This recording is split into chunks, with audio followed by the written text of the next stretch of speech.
Khmer civilization. Strengths. The Khmer is a powerful siege civilization that puts a lot of emphasis on two units, scorpions and battle elephants. Their scorpions receive both a team bonus of +1 range and their unique double crossbow tech, allowing them, and their ballista elephant unique unit, to fire a second projectile for a potential double damage. Meanwhile, their battle elephants are fully upgradable, move 10% faster, and benefit from their unique tusk swords tech. With husbandry research, Khmer elephants are fast enough to serve as economy raiders. Their ballista elephant unique unit also has the ability to cut down trees and is the only unit capable of doing so in the Castle Age. This allows them to catch enemies off guard in Black Forest maps. Otherwise, it is basically a more durable version of the Scorpion with less range and attack. Because they can fulfill the roles of both battle elephants and scorpions, they can work as a cost-effective combination of both when paired with hussars. They are an exceptional early game civilization due to their civilization bonus of ignoring building prerequisites, saving up to 425 wood when executing popular strategies such as the fast castle rush, with only mill +4 houses, skipping the lumber camp, market, and blacksmith. Furthermore, it encourages flexibility in gameplay and strategy, and allows the Khmer to be completely unpredictable and ignore conventional build orders to catch the enemy off guard. With access to architecture, hoardings, fortified walls, and keeps, the Khmer's defensive capabilities are above average, though not excellent due to lacking arrow slits and bombard tower.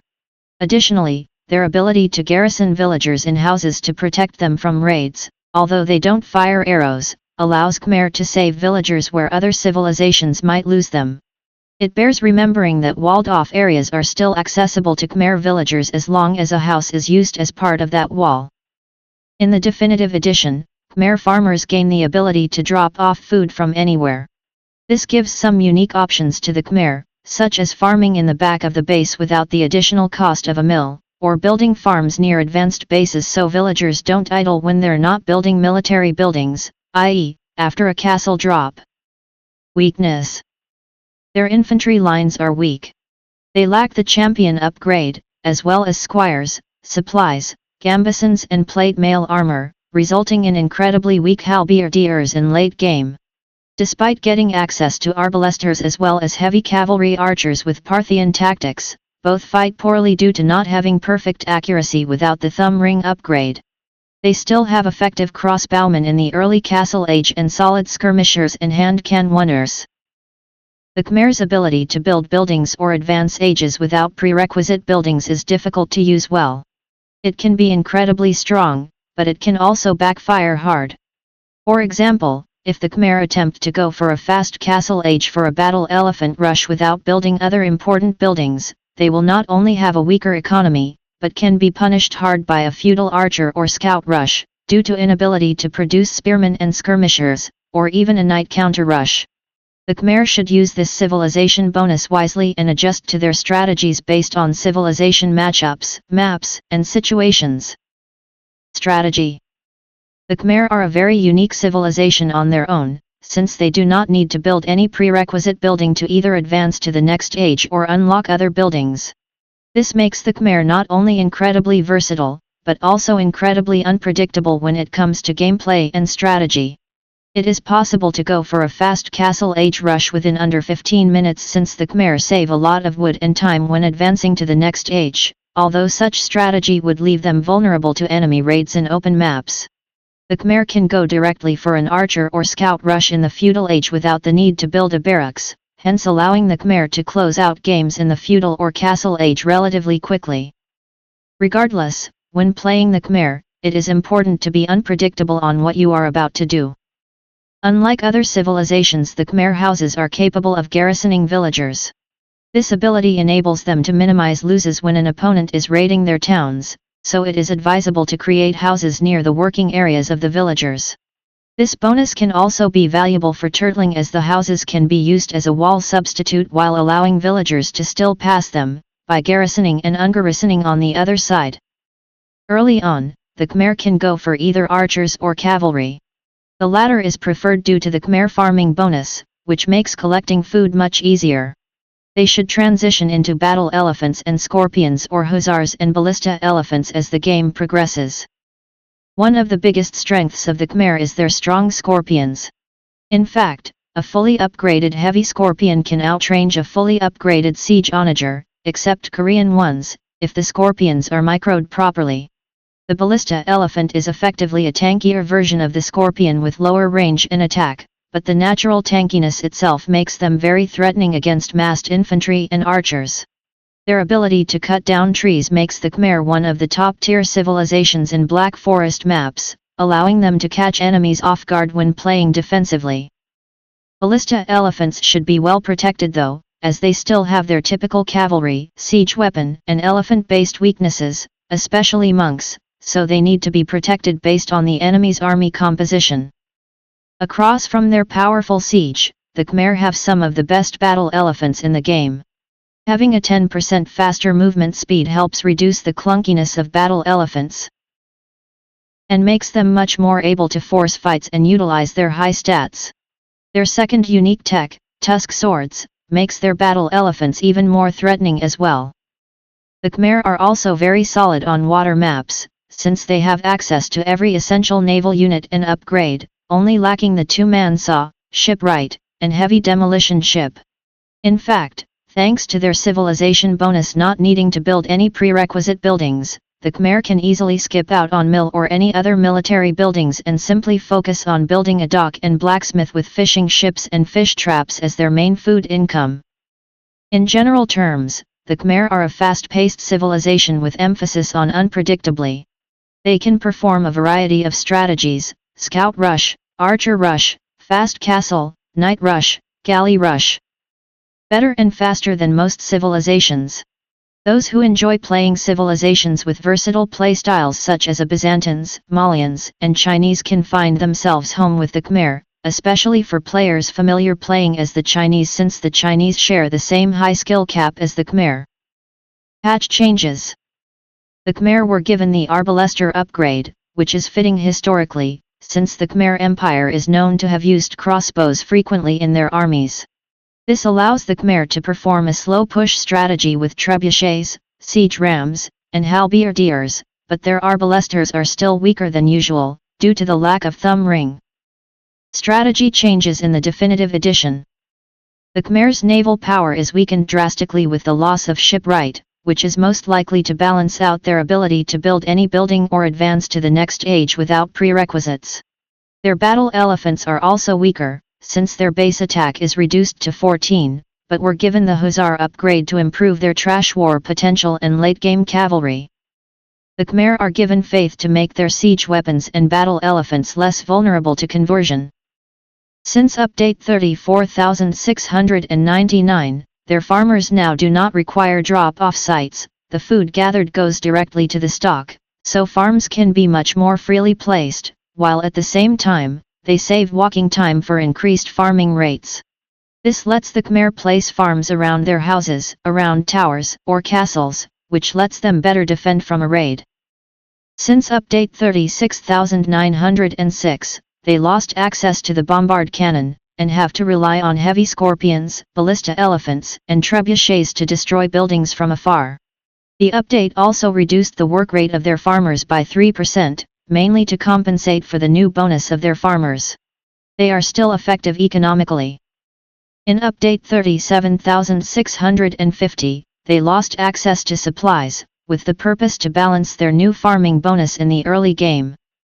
Update 39,284 reduced the trample damage of battle elephants from 50% to 25%, mainly because they were able to easily defeat massed halberdiers and camel riders, as well other units, especially in the Khmer case, with their increased speed and attack.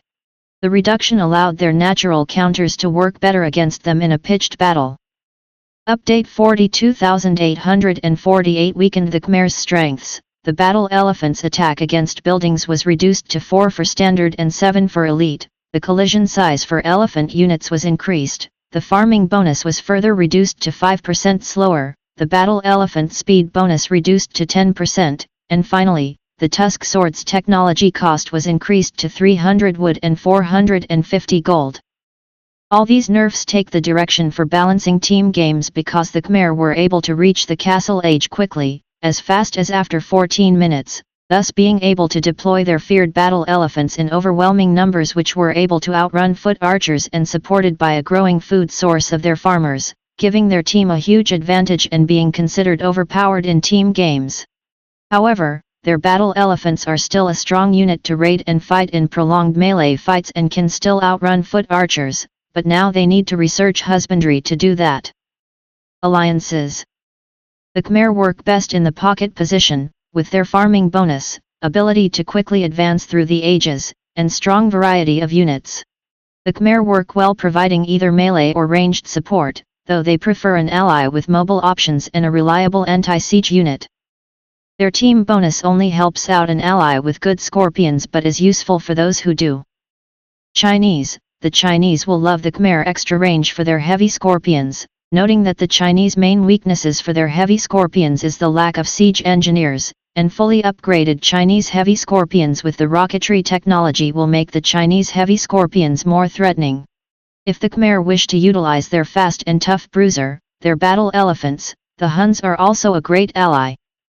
Slavs. The Slavs giving military buildings extra population have great synergy with the Khmer's quirk of garrisoning villagers inside houses, thus allowing forward bases of military buildings and houses at the same time, that can potentially be built close to enemy bases in order to harass and exploit nearby resources. Slavs will, in return, have greater use for their cheaper scorpions and can somewhat better counter the monks that can convert their boyars. Teutons. The Teutons' conversion resistance and their strong monks and offset the Khmer's weak monk line and battle elephant vulnerability to conversion, while ironclad boosted scorpions with +1 range can better cover their vulnerabilities against ranged cavalry, such as conquistadors, who wear down Teutonic knights and paladins. Advantages vs other civilizations. The ballista elephant is a hybrid between cavalry and siege unit that can fire 2 bolts after double crossbow is researched. With the bulkiness of an elephant, it counters arrow fire quite well, so civilizations reliant on archers may have a hard time against them, especially if massed. This also applies against massed infantry, especially against civilizations with poor infantry. Being a siege unit that can cut down trees and deal damage to buildings, the Khmer can gain an edge against defensive civilizations that favor turtling strategies if properly supported. Being a civilization with good mid and late game and able to boom their economy, they can defeat civilizations that fare otherwise in closed maps like Black Forest, regular or bad late game, regular mid game, but good early game, especially if starting at castle age onwards. As they can skip some buildings to perform certain strategies, they are able to raid effectively with cavalry in the feudal and castle age, or go for an archer rush, so civilizations with mediocre early or mid-games will have trouble against Khmer. Thanks to their faster battle elephants with better attack through tusk swords, the Khmer are one of the few civilizations that can perform a battle elephant rush. This makes the Khmer incredibly threatening in the early castle age. The battle elephant, just by itself, is incredibly threatening in the early castle age, especially for unprepared opponents with weak early game. As they deal trample damage, they can counter masses of non-pike infantry. Thanks to their increased speed, they can catch foot archers, so civilizations with heavy use of archers will have problems when facing Khmer battle elephants, especially when they come in groups. Their high HP and attack makes them a good choice against civilizations with prominent melee cavalry, such as Franks, Byzantines and Magyars. Having a fairly open tech tree, unorthodox main units and the ability to ignore certain build orders, they can effectively counter civilizations that are more limited in that regard. Regarding naval warfare, their ability to skip creating buildings may enable them to perform early galley raids, so they are at advantage against civilizations that have poor early game navy. Defensively, they have an advantage against civilizations that may rely on raiding villagers to get an edge, since their villagers can garrison inside houses, giving them a better chance to survive an early rush. Their scorpions are a great asset against masses of infantry or archers or even against other siege units, with some exceptions, see in disadvantages. Civilizations reliant on masses of infantry or masses of archers may have trouble against the Khmer scorpions. Although they have one of the weakest monastery technology trees, the Khmer at least have access to redemption and sanctity, making the monk rush still a potential way in the Castle Age. Disadvantages vs other civilizations. Despite the tankiness and damage output, their ballista elephants have several drawbacks, as they fall in 4 armor class categories. They are very vulnerable to pikemen, camels, and Incan Kamayuks. As it is counted as a siege unit, rams can oddly be a counter to them. Fast eagle warriors are especially threatening to them. They have low conversion resistance as well, as Khmer can't research heresy, or faith in the HD edition, so civilizations with good monks can convert them with ease. Being slow, they are vulnerable against cavalry units, so civilizations with a strong knight line can be a serious threat to them. Most of the same drawbacks the ballista elephants have can be applied to their 2 other core units as well, scorpions and battle elephants. Regarding their scorpions, they are very vulnerable to cavalry and farther-ranged siege units like the bombard cannon. Despite their versatility early in the game and even in the mid-game, later on they are more limited in their options, especially in the Imperial Age. The Khmer can go for a monk rush in the Castle Age, but in the Imperial Age, the lack of block printing is a severe problem. Also, the Khmer monk is extremely vulnerable to conversion, as they lack both atonement and heresy. In the HD edition, this is even worse, since they also lack faith. Regarding naval warfare, their advantage is short-lived, and civilizations with a strong navy can defeat them with ease later on. Situational advantages. Khmer skipping building bonus may give them an edge in nomad maps, since they just need a location with wood to place their town center, since they can spend the rest of the wood on farms and houses without needing to create a mill, so they don't have to worry about finding a location with bushes, fish, deer, or boars, making the selection of the location for their initial town center just a matter of preference. Still, finding gold and stone will be needed furtherly. In maps like Socotra, where players start with some houses, but not walls, Khmer have an early defensive edge, since they can garrison their villagers inside those houses in an emergency.